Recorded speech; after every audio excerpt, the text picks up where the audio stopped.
কালেমা কালাম ভাই কোনো কিছুর দরকার নাই, কালেমা কালাম ভাই কোনো কিছুর দরকার নাই।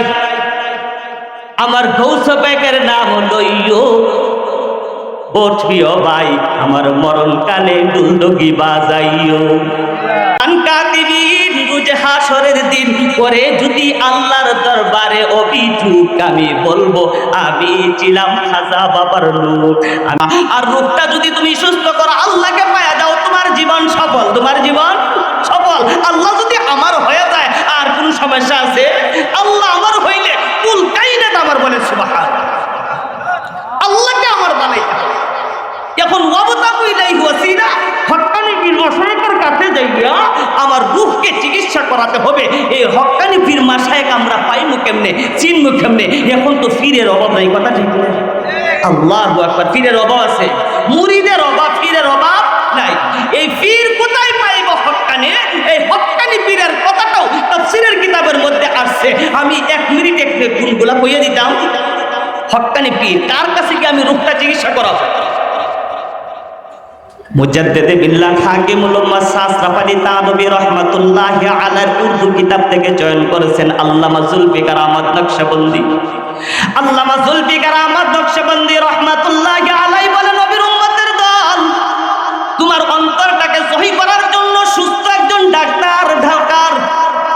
কখন কোন ডাক্তারের কাছে যাইবা? যেই ডাক্তার পরীক্ষা সম্পর্কে বিজ্ঞ, যেই ডাক্তার মেডিসিন সম্পর্কে বিজ্ঞ, যেই ডাক্তার অপারেশন সম্পর্কে বিজ্ঞ, এই ডাক্তারের কাছেই তো যাওয়া দরকার। নাকি হাতুড়ে ডাক্তারের কাছে যাইতে না? একজন বিজ্ঞ ডাক্তার, অপারেশন লাগলে অপারেশন করতে পারে, মেডিসিন লাগলে মেডিসিন দিতে লাগে, যদি পরীক্ষা করতে চায় পরীক্ষা করতে লাগে, এমন গুণওয়ালা একজন ডাক্তার আর আছে। আর আরেকজন আমাদের গ্রাম্য যে সাধারণ ডাক্তার ইনি আছে। আপনার আমার কঠিন রোগ হলে কার কাছে যাইব বলেন তো দেখি? এপারসিয়াস বড় এমবিবিএস জি ডাক্তার কার কাছে যাইতাম না? আমার রূহটা চিকিৎসা করার জন্য, যেটা অনন্তকাল আমার জন্য চিরল সফলতা আনবে, এই ডাক্তার আমার বিজ্ঞ দরকার কি দরকার না? দরকার। এই ডাক্তারটা কে হইবে? এই ডাক্তারের কথাটাও কিতাবের মধ্যে আসছে। ডাক্তারের প্রথম নম্বর গুণ হলো প্রয়োজন মাফিক শরীয়তের ইলম থাকতে হবে। 1 নম্বর গুণ কি? শরীয়তের ইলম। শরীয়তের ইলম কি? কোরআন হাদিস কিয়াস, কোরআন সম্পর্কে ভালো ধারণা থাকতে হবে। সিয়াসিত্তার 6টা কিতাব আছে, বুখারী শরীফ, মুসলিম শরীফ, আবু দাউদ শরীফ, নাসাই শরীফ, তিরমিজি শরীফ, ইবনে মাজাহ শরীফ। এই কিতাবগুলি সম্পর্কে ভালো ইলম থাকতে হবে। এরপরে ফিকহ শাস্ত্রের হাদিয়া কিতাবগুলি তার ভালো করে জানা থাকতে হবে। প্রথম গুণ, ডাক্তারের প্রথম গুণ কিতা? শরীয়তের ইলম। শর্টকাটে শিখি, প্রথম ইলম কিতা? শরীয়তের ইলম। ডাক্তার আমি যে রোগের চিকিৎসাটা করাবো, ডাক্তারটা কেমন হইতো, তার কি গুণ থাকতে হবে, কি টাইটেল থাকতে হবে, কি এমবিবিএস এলএল যেখানে বড় বড় ডাক্তারের লেখা, ওই আমার রোগের ডাক্তারের আমার ওই এবিএল বিএলবি, এইগুলো হলো প্রথম হলো তার শরীয়তের ইলম। 2 নম্বর হলো আমল আখলাক এবং আকীদা শুদ্ধ থাকতে হবে। খালি ইলম থাকলে হবে না, আমল আখলাকও থাকা লাগবে, আকীদা শুদ্ধ হইতে হবে। 3 নম্বর হলো সুন্নতে রাসূলের অনুসারী হইতে হবে। কি আর হইতে হবে? অনুসারী সুন্নতে রাসূল, রাসূলের সুন্নত তার মধ্যে আছে কিনা এইগুলা দেখতে হবে। জটা শাহ, বন্ডা শাহ, গুঙ্গুর শাহ, জিঞ্জুর শাহ এইটা হলে হবে না, এইটা নবীর সুন্নত না, এটা নবীর সুন্নত। तू कुजाओ सुन्नते अहमद कुजा बा मोहम्मद कई शुआद नस्बत तुरा कार शैता बेगुनी नामत वली गरवली नस्तलानत बरवली। নবীর সুন্নাত নাই দাবি করে ওলি, আমার নবী বলেন তার উপর শত লানত। এমন হলে ওলি। মাথার মধ্যে জট, ইঞ্চা ফালার ফট, দুই দিকে আছে গাঞ্জার ফট, গলার মাঝে গুঙ্গুর শাহ, জিঞ্জুর শাহ, এই ওলি দাবি করে। নবীর সুন্নত নাই, কবিয়া কথাটাই বলে তু কুজা ও সুন্নতে আহমদ কুজা বা মোহাম্মদ কাই সুয়াদ নসবত তুরা কার শৈতা মি কুনিনা মাতওয়ালি গরওয়ালি নস্তল আনত বরওয়ালি। এমন ওলির উপরে আল্লাহর পক্ষ থেকে কি রহমত লানত লানত। সুন্নতে রাসূল 3 নম্বর গুণ হইতে হবে। 4 নম্বর দুনিয়া বিমুখতা হইতে হবে। খালি মুরিদের পকেটে ছায়া থাকবো, হাদিয়া তুপ্পা কি দিবে এমন হইলে হইতো না, দুনিয়াদার হইতে পারতো না, আল্লাহওয়ালা হইতে হবে। 5 নম্বর হলো কোন কামেল শায়েখের সহবতে থাইকা, কোন কামেল শায়েখের সহবতে নিসবতে থাইকা ইজাজত প্রাপ্ত হইতে হইতে হইব। আমরা দেশে তো ওলির অভাব নাই, আলেম হইব দূরের কথা, কয়েকদিন কোনো বন্ড ফিরে ভিজে দৌড়াদৌড়ি করে হ্যাঁ ফির হয়ে যায়। কথা ঠিক ভুল কইলাম আমি কথাটা? আল্লাহু আকবার। এরপরে 6 নম্বর হলো সমকালীন উলামায়ে কেরাম তাকে মহব্বত করতে হবে। এইটা হলো 6 নম্বর। বর্তমানে একজন আলিমে দাবি করছে, একজন ব্যক্তি দাবি করছে আমি বড় ওলি। এখন এই ওলিরে এলাকার যে উলামায়ে কেরাম আছে তারে কি মহব্বত করে কিনা, তাকে কি সম্মান করে কিনা দেখতে হবে। যদি দেখা যায় উলামায়ে কেরাম তার কাছে যায় না, তার সহবতে যায় না, তাকে সম্মান করে না, বুঝতে হবে বন্ড, বুঝতে হবে বন্ড। আমাদের দেশে যে উলামায়ে পীরগুলো আছে এর কাছে কোনো উলামায়ে কেরাম যায়? হক্কানি বড় উলামায়ে কেরাম যাইব তো দূরের কথা, মসজিদের ইমাম সাহেবও যায় না। কথা ঠিক কিনা? আল্লাহু আকবার। 7 নম্বর হলো তার সহবতে কিছুকাল থাকার পর দেখতে হবে তার মুরিদের অবস্থাটা কিতা, তার আমলের হাকিকতটা কিতা।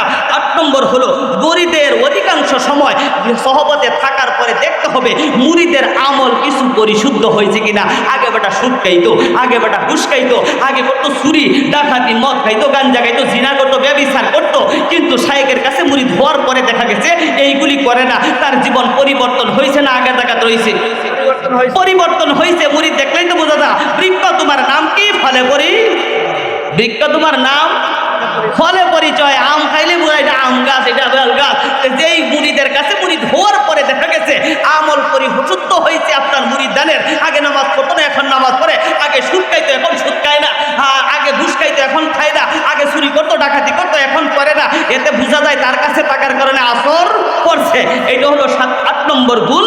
9 নম্বর গুণ হলো তালিম তরবিয়তে নিজে আমল শিখাইতে হবে আপনার রিওদেরকে, আপনার মুরিদদেরকে। যদি আমল না শিখায় তাহলে বেটা শিক্ষকের থেকে খালি বাবার দরবারে আইয়া খালি মুরিদ হয়ে গেলে গিয়ে খালি বেহেশতে যাওয়া সম্ভব না।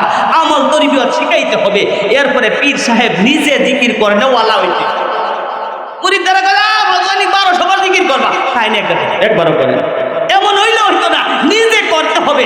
এই 10টা গুণ যেই ডাক্তারের কাছে পাইবেন, যেই পীরের কাছে পাইবেন, ওই পীরকে হক্কানি পীর মনে কইরা নিজের রুহের চিকিৎসা করাবেন তো ইনশাআল্লাহ। আর যদি সহজে যাইতে চান মাঝবান্ডারি যাইবেন গা গিয়া কই কালেমা কালাম ভাই কোনো কিছুর দরকার নাই। কালেমা কালাম ভাই কোনো কিছুর দরকার নাই। আমার গৌস পাকের নাম লইও বটবিও ভাই, আমার মরণ কালে দুলদগি বাজাইও। আছে না নি গান গা? কালেমা কালামের দরকার নাই, কোনো কিছুর দরকার নাই। আমার গৌস পাকের নাম লইও তরিকার ভাই, আমার মরণ কালে দুলদগি বাজাইও। আহা কি গান গায় মানুষ, তো কই এটাই তো বলা কালেমাও দরকার নাই, নামাজেরও দরকার নাই, এরপরে খালি গৌসে পাকের নাম লইলেই কাম। আরেক দলে কইব এরা মান কাতিবিন রোজ হাসরের দিন। গান গাই কিরামান কাতিবিন রোজ হাসরের দিন, আল্লাহর দরবারে যদি করে অভিযোগ আমি বলবো সেদিন ছিলাম খাজা বাবার লোক। কিরামান কাতিবিন রোজ হাসরের দিন করে যদি আল্লাহর দরবারে অভিযোগ আমি বলবো আমি ছিলাম খাজা বাবার লোক। আমি বলি নাই পাবে না। কিরামান কাতিবিন রোজ হাসরের দিন নামাজ রোজার জন্য যদি করে অভিযোগ আমি বলবো সেদিন ফেরেশতারা গুতাইয়া করে জাহান্নাম। আল্লাহু আকবার। নামাজ নাই, রোজা নাই, এটা লাগতো না, আর কোনো কিছুর দরকার লাগতো না। কিরামান কাতিবিনে যদি আল্লাহ দরবারে যদি কোনো অভিযোগ করে ওই মতো আমি তো খাজা বাবার লোক আসতাম, আমি তো আটরশির লোক ছিলাম, আমি ফুরফুরার ছিলাম, আমি অমুকের ছিলাম। আচ্ছা বলেন তো দেখি এইগুলা বললে পার পাওয়া যাবে? পার পাওয়া যাবে না। পার পাওয়ার জন্য হক্কানি উলামায়ে কেরামের সোহবতে তাইকা ঈমান আমলকে সত্য কইরা আত্মাকে যদি আমি পরিশুদ্ধ করতাম পারি তাহলে আমার জীবন সফল। আমরা চাই তো সফল করতাম ইনশাআল্লাহ।